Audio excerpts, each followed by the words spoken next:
Hello दोस्तों, क्या हालचाल है। टेक्नोलॉजी जैसे जैसे इंप्रूव होती है ऑप्शंस बहुत ज़्यादा आ जाते हैं और जितने ज़्यादा ऑप्शन उतनी ज़्यादा कन्फ्यूजन हो जाती है।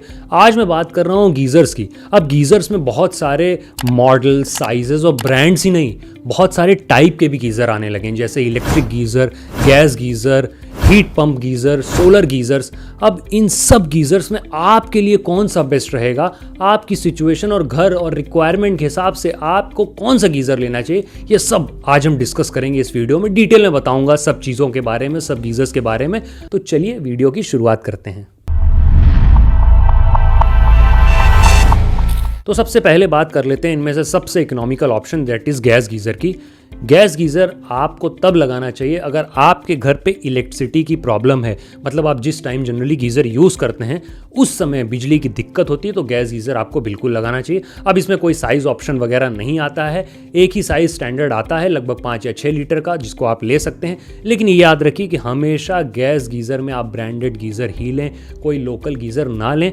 दूसरी चीज़ जो आपको ध्यान रखनी है कि इसको कभी भी अपने बाथरूम के अंदर इंस्टॉल ना करें, क्योंकि ये गीज़र पानी गर्म गैस के थ्रू करते हैं तो अपने अराउंड की जो ऑक्सीजन है उसको कंज्यूम करते हैं। तो अगर बंद बाथरूम में आपने रखा तो आपको सफोकेशन की दिक्कत हो सकती है। आपको डिटेल में इस बारे में जानना है तो डिस्क्रिप्शन में और ऊपर लिंक में मैंने एक ऑप्शन दिया जिसमें मैंने कंपेयर किया है इलेक्ट्रिक और गैस गीज़र को। इस वीडियो को आप जाके देखिए ताकि आप डिटेल में जान पाएं कि गैस गीज़र लगाने के साथ साथ क्या क्या मेंटेनेंस कॉस्ट, खर्चे और रिक्वायरमेंट होती है। प्राइस रेंज की बात करूं तो 5 से 10 हज़ार के बीच में किसी भी अच्छी कंपनी का गैस गीज़र आपको मिल जाएगा। मेंटेनेंस की बात करूं तो इसमें आपको वही एलपीजी सिलेंडर बदलना होगा और एक छोटी सी बैटरी अंदर लगती है जो टाइम टू टाइम आपको बदलनी पड़ती है। इसके अलावा कुछ खास मेंटेनेंस कॉस्ट इस गीज़र की नहीं होती है। नंबर 2 पे बात कर लेते हैं बहुत ही फेमस, आजकल चर्चा में चल रहे सोलर गीज़र्स की। अब सोलर गीज़र आप कहाँ लगवा सकते हैं? अगर आपका फ्लैट है तो आपको पता है कि आपकी अपनी छत नहीं है, उस केसेस में आप सोलर गीज़र को ऑप्ट नहीं कर सकते हैं। ऑल्सो सेकेंड चीज़ ये है कि आपके छत पे एक खुली और पर्याप्त जगह होनी चाहिए और वहाँ पे रोशनी आनी चाहिए। अगर गली वगैरह में आपका घर है और घर चारों तरफ से बड़ी बिल्डिंग से सराउंडेड है तो ऐसे केस में एडवाइजेबल नहीं है आपके लिए। तीसरा, आपके घर में एक सेंट्रल पाइपलाइन होनी चाहिए, मतलब ठंडे पानी की तो पहले से ही होती है, अगर घर में एक अलग भी पाइपलाइन चाहिए जो गर्म पानी को लेके जाए, मतलब टंकी से कनेक्शन जाएगा इस गीज़र में और देन इसके थ्रू बाकी बाथरूम्स में रन करेगा। अगर वैसा नहीं है तो आपको ये गीज़र ऑप्ट नहीं करना चाहिए। लेकिन अगर आप ऑप्ट फिर भी करना चाहते हैं तो आपको घर में पाइपिंग का काम फिर से कराना पड़ेगा। नया घर बना रहे हैं तो ये गीज़र आपके लिए बिल्कुल अच्छा ऑप्शन है, या अगर आप इतने पैसे खर्च करके एक पाइपलाइन डलवा सकते हैं तो भी ये गीज़र इन सारे ऑप्शंस जो भी हम अभी डिस्कस करेंगे इनमें से सबसे ज़्यादा एफिशिएंट है और सबसे ज़्यादा आपके खर्चे की बचत करेंगे। की प्राइस रेंज लगभग 25-30 हज़ार से स्टार्ट होती है, डिपेंडिंग ऑन योर रिक्वायरमेंट की कितना बड़ा चाहिए, ये ऊपर जाती रहती है। अब नंबर 3 पे आता है इनमें से सबसे एडवांस और लेटेस्ट वर्जन, जिसको हम बोलते हैं हीट पंप। हीट पंप भी जैसा कि सोलर गीज़र की तरह है।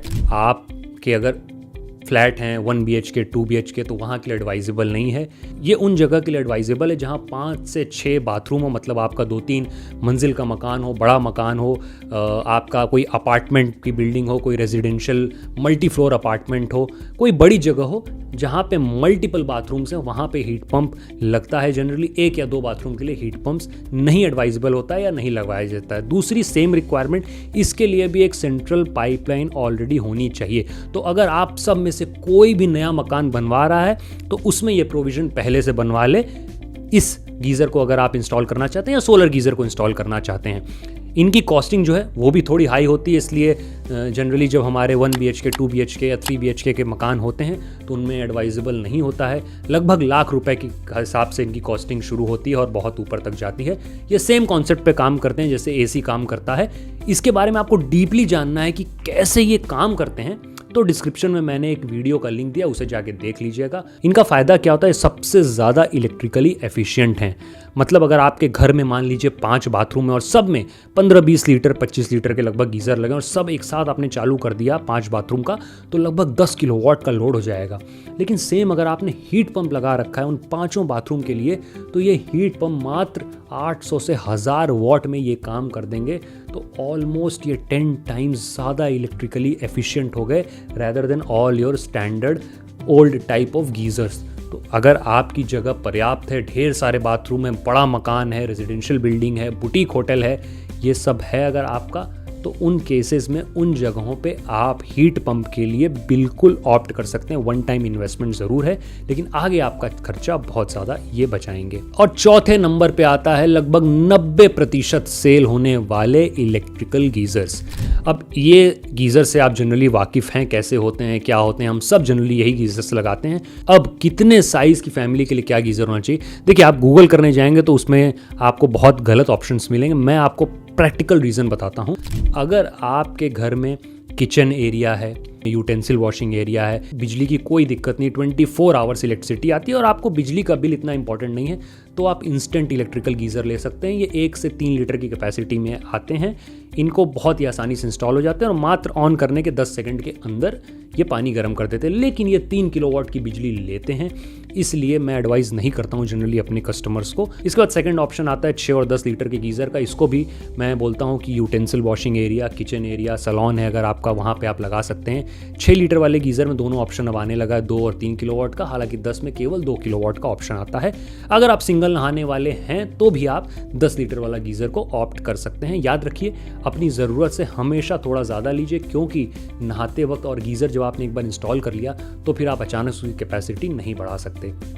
अब इसमें आगे क्राइटेरिया आता है कि अगर आप 2 से 3 लोग हैं तो आपको 15 लीटर का गीज़र ऑप्ट करना चाहिए। आप गूगल पे सर्च करेंगे तो वो 10 लीटर का ऑप्शन सजेस्ट करेंगे, लेकिन अगर 2 से 3 लोग हैं और वो जनरली एक ही पॉइंट ऑफ टाइम होता है, आधे घंटे का सुबह ड्यूरेशन है, आधे 1 घंटे के अंदर ही तीनों लोग नहाते हैं, तो आपको 15 लीटर का ऑप्शन चूज़ करना चाहिए। क्योंकि ये फैक्ट आप कोई कंसिडर नहीं करता है कि जब पहला इंसान नहाने जाएगा तो गीज़र 100% फुल रहेगा, लेकिन उसके बाद जितने भी लोग नहाएंगे, जितना पानी कम होगा उसमें वापस से ठंडा पानी बढ़ता जाएगा। तो पहले को अगर 70 डिग्री का पानी मिल रहा है तो दूसरे को 60 और तीसरे को लगभग 40-45 डिग्री का ही गर्म पानी मिलेगा, तो उसकी कंजम्पशन ज़्यादा होती जाएगी सब्सिक्वेंट यूजेस पे।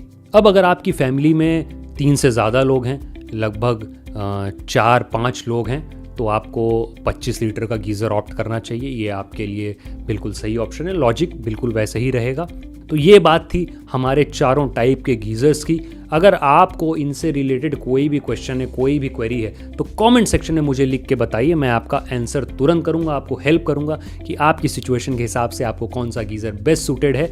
और इसके अलावा एक वीडियो मैं आपके लिए और लेके आऊँगा जिसमें हम स्पेसिफिकली इलेक्ट्रिक गीज़र्स की बात करेंगे, डिफरेंट मॉडल साइजेस की, और आपको गीज़र, इलेक्ट्रिकल गीज़र अगर ले रहे हैं तो उसके पहले किन बातों का ध्यान रखना चाहिए, ये हम अगले वीडियो में कवर करेंगे। तो तब तक के लिए अपना ध्यान रखिए, सावधान रहिए, सतर्क रहिए। इजी इलेक्ट्रॉनिक्स को अगर सब्सक्राइब नहीं किया है तो रिक्वेस्ट है प्लीज़ उसे जाके कर लीजिए, और ये वीडियो शेयर कर दीजिए उन सारे फ्रेंड्स और फैमिली मेम्बर्स के साथ जो नया मकान बनवा रहे हैं या नए गीज़र लेने जा रहे हैं, ताकि उनको भी आइडिया हो जाए कि कौन सा गीज़र उनके लिए बेस्ट सूटेड है। आपका दिन शुभ हो। मैं आपसे मिलूंगा अगले वीडियो में। तब तक अपना ख्याल रखिए और सुरक्षित रहिए।